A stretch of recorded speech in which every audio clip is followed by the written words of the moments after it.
Jadi kata kuncinya supaya Pak Jokowi segera diproses pemakzulannya. Ini adalah gaung pertama yang kita lakukan yaitu di Jakarta dan menyusul nanti di sejumlah kota besar di Indonesia. Antara lain itu misalnya di Surabaya, di Jogja, di Solo, Semarang, Medan, dan seterusnya. Ternyata di akhir-akhir ini, beberapa bulan terakhir, ya itu sangat sulit untuk membuktikan bahwa ijazah Pak Jokowi itu asli gitu. Saya ingin mengatakan sangat sulit membuktikan ijazahnya asli. Artinya ijazahnya ini palsu.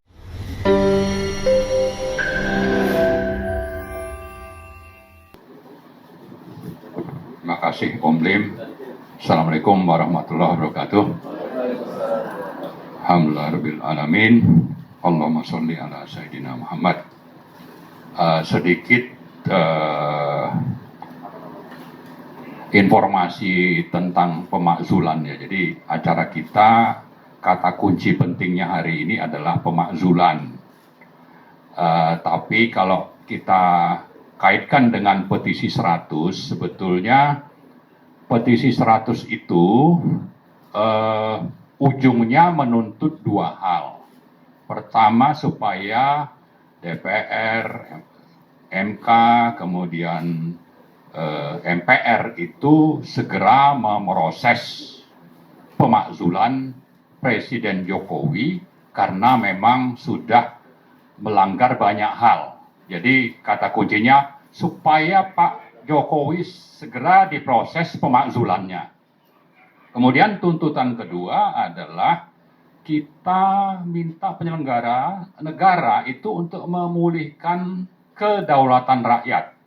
Itu poin kedua yang menjadi tuntutan dari petisi 100. Nah, dengan sudah dibacakannya ya petisi tersebut bulan lalu di gedung MPR, ini adalah gaung pertama yang kita lakukan yaitu di Jakarta dan menyusul nanti di sejumlah kota besar di Indonesia, antara lain itu misalnya di Surabaya, di Jogja, di Solo, Semarang, Medan, dan seterusnya. Kenapa ini penting? Karena memang proses pemakzulan ini, meskipun kita paham itu ada aspek politik, ada aspek hukumnya. Aspek hukumnya mungkin oke, tapi politiknya ini kan sangat tergantung kepada peta sikap dari partai-partai atau anggota DPR.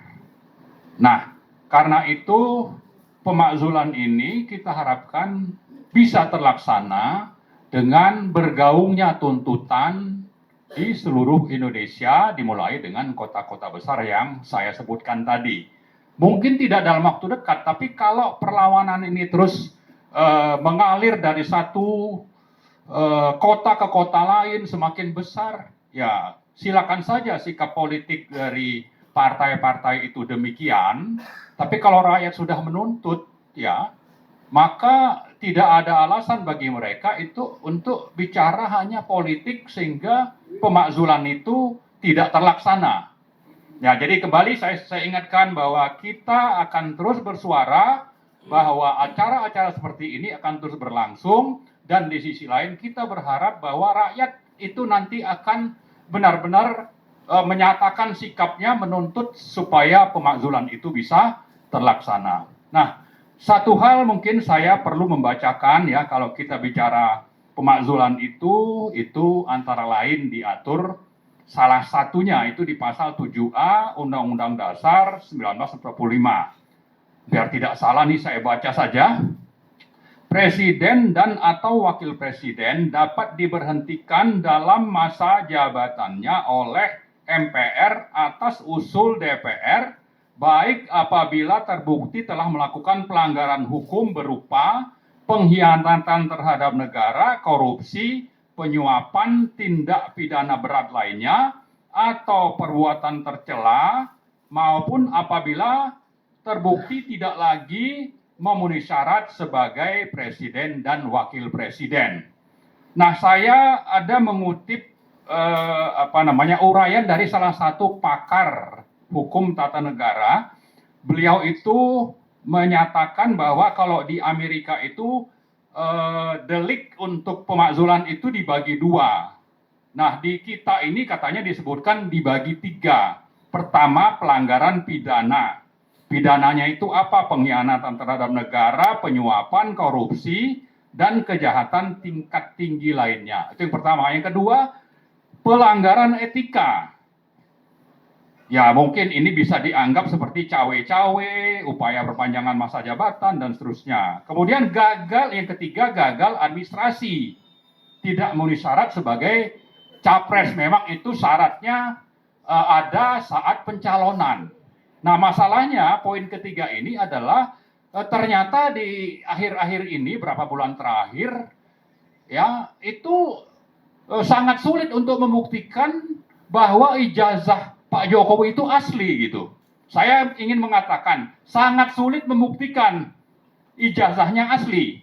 Artinya ijazahnya ini palsu. Sebetulnya dengan poin ketiga ini sudah layak Pak Jokowi itu kalau secara sukarela untuk mundur, begitu ya kira-kira ya. Nah, itu poin ketiganya. Tapi poin keduanya juga banyak ya. Poin pertamanya tadi pelanggaran pidana itu saya kira berbagai peraturan yang diterbitkan oleh pemerintah melangkahi wewenang DPR terutama dalam pembentukan undang-undang APBN. Ya, ini sudah sangat nyata dan sering diulang-ulang. Kemudian menerbitkan Perpu untuk apa? Melangkahi wewenang DPR dan MK dalam penetapan undang-undang Cipta Kerja yang sudah ditolak MK, harus diselesaikan dalam 2 tahun. Itu dilangkahi dengan alasan yang sebetulnya absurd. Tidak nyata, tidak ada, hanya mengada-ngada, tapi karena berkuasa mentang-mentang, maka diterbitkanlah Perpu itu, Perpu tentang Ciptaker. Kemudian saya kira kalau kembali ke alasan untuk pemakzulan ini sebetulnya salah satu yang juga sangat wajar untuk dilakukan pemakzulan. Nah, ada beberapa contoh lain ya. Salah satunya itu tentang Undang-Undang Minerba Nomor 3 2020 dibentuk secara konspiratif.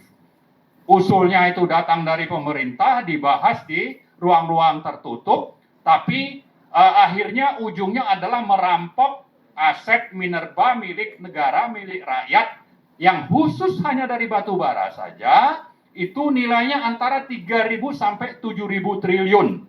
Siapa yang merampok ya? Oligarki, di mana yang diuntungkan itu adalah para kontraktor pemegang yang namanya sebelumnya itu kontrak karya atau PKP 2B.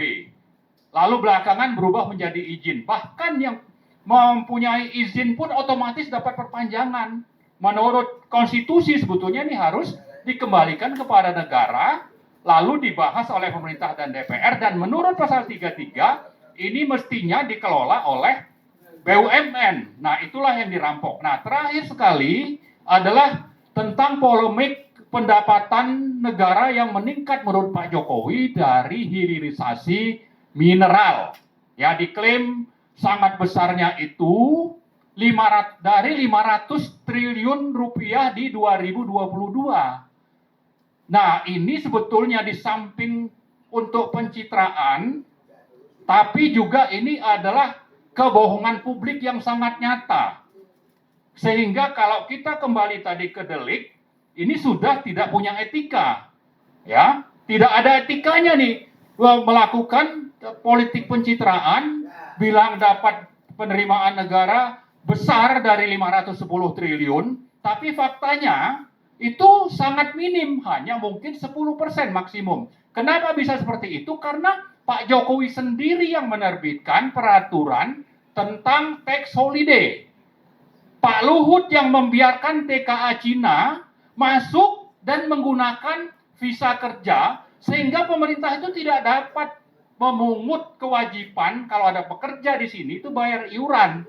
Ada aturannya, tapi itu tidak bayar. Kenapa? Karena mereka datang dengan visa kerja, misalnya seperti itu. Nah, banyak hal-hal lain sehingga ini soal pencitraan 510 triliun ini ya kita harus mendukung Faisal Basri datang dengan berbagai fakta bahwa salah satu yang disebutkan adalah PPh badannya meningkat. Begitu menurut Pak Jokowi. Masih saya catat itu statementnya waktu meresmikan LRT ya. Dikatakan bahwa ada PPh badan. Tapi di sisi lain waktu membangun smelter, pemerintah memberikan yang namanya tax holiday. Tax holiday itu salah satunya nol, PPh badan itu nol sampai berapa? 15 tahun minimal. Jadi tidak ada sebetulnya yang diklaim oleh Pak Jokowi itu. Nah, saya kira itulah beberapa hal bahwa memang ini sudah waktunya kita untuk bersuara, bergerak agar pemakzulan itu benar-benar terwujud dan kita berharap juga ada perubahan peta politik di DPR sehingga kalau dibutuhkan proses itu mulai dari DPR, jumlah anggotanya atau anggota DPR-nya cukup, lalu kalau mereka segera bersidang disampaikan ke MK, MK kembalikan kepada MPR, maka harapan kita mudah-mudahan dalam sebulan ke depan ini Pak Jokowi benar-benar lengser. Saya kira itu saja. Makasih. Assalamualaikum warahmatullahi wabarakatuh. Terima kasih Pak Marwan. Amin. Ini tadi hanya sebagian kecil dari butir-butir petisi 100 yang sudah disampaikan. Dan tentu tidak akan cukup waktunya untuk menguraikan begitu banyaknya pelanggaran konstitusi Bapak Mr. Presiden Jokowi ini yang sudah sangat layak untuk dimakzulkan menurut para tokoh.